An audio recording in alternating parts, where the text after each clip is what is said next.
Hello everyone and welcome back to the Cheltenham Countdown YouTube channel, where I give you some more tips leading up to a weekend's racing at Cheltenham. The December meeting is on for the next couple of days on Friday and Saturday, and I have 6 tips in all that will be revealed during this episode for those 2 days, along with another Antepost pick for the 2024 Cheltenham Festival. I was going to put 2 up on Monday. I've decided there'll be 1 on Monday, 1 at the end of this episode, because on Monday I'm going to preview most of the races during the festive period over Christmas. So you'll have 1 Antepost pick with me at the end of this episode this afternoon, and then 1 on Monday afternoon as well. The first 2 bets at Cheltenham tomorrow come in the 1:15. It's the Class 3 handicap hurdle over 2 miles and a furlong. I've backed Donica at 8-1.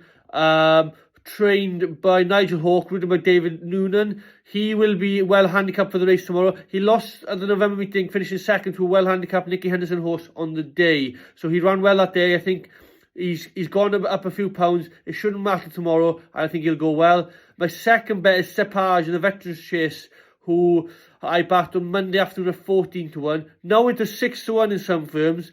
So that's a good start. That hopefully he'll come in. He's ran over the new course at the December meeting a few times previously, running well in the main, and I think over a career, one of a career low mark, he should go close tomorrow. The last 2 bets tomorrow comes in a double. The first is Late Night Pass in the cross country chase, who ran very well last month behind Foxy Jacks over course and distance. Just got pipped late on. He has been raised £3 from that very good run at the November meeting. Gina Andrews, the jockey, claims a few pounds off him, so he should go well tomorrow. And the second leg is the favourite in the last, White Rhino at 3-1. I backed him early on this morning. He finished behind American Sniper in his last outing over the course. A step up in trip will suit him, and the ground should be very good for him tomorrow. 2 bets on Saturday come in the December Gold Cup and the race after. They're both favourites. I backed Thunder Rock at 7-2 and Broadway Boy at 130.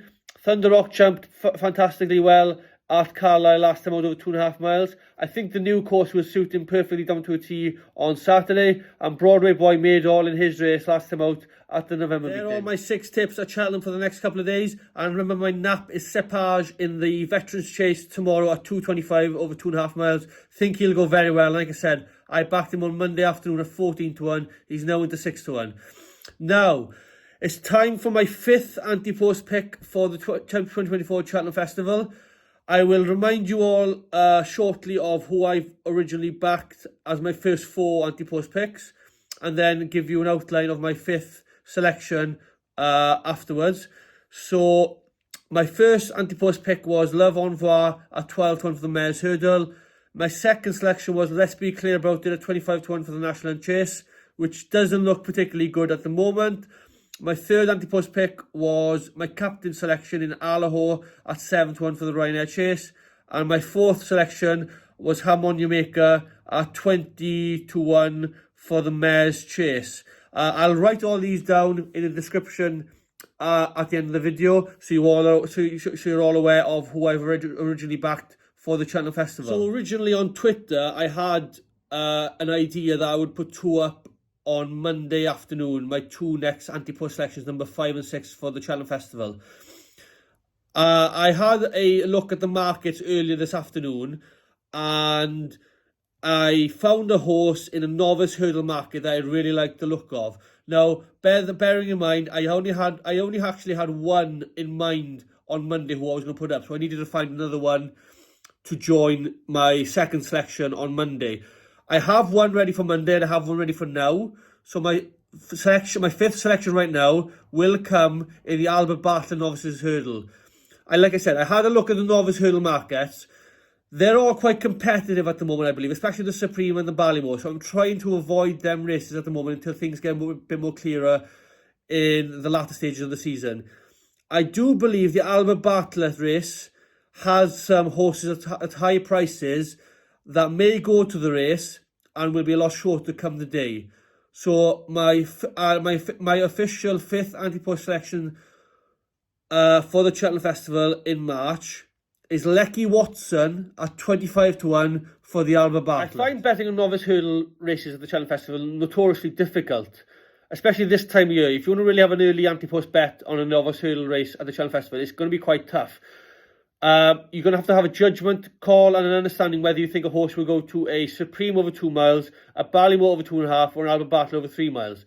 In my case today, betting on Lecky Watson at 25 to 1 with Bet365 for the Albert Bartlett, I made a judgment call that I think he'd go there based on 2 points. The first point is he ran at Navan last weekend, the 9th of December, in a Grade 2 over 2.5 miles at Navan.